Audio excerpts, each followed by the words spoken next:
Hey guys, today I'm going to tell you how to change screen lock password in any Samsung phone.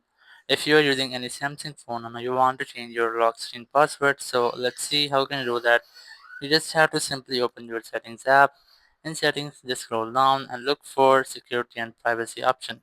You just have to tap on it, and from here just select lock screen. And here, if you have already any password, so you must have to enter that here. Once you have entered, now from here you can easily change your login password. As you can see, I have selected pattern, or if you want to select pin, just select the pin, and you must have to enter any pin here, or you can easily create a password. Or if you want to remove all the passwords, you must have to select the swipe option. And once you have selected, now your phone has no any option. You can unlock your phone, simply just swipe it up and it will be unlocked. So in this way you can easily change screen lock password in any Samsung phone. Thank you very much for watching the video. Until next video, bye bye.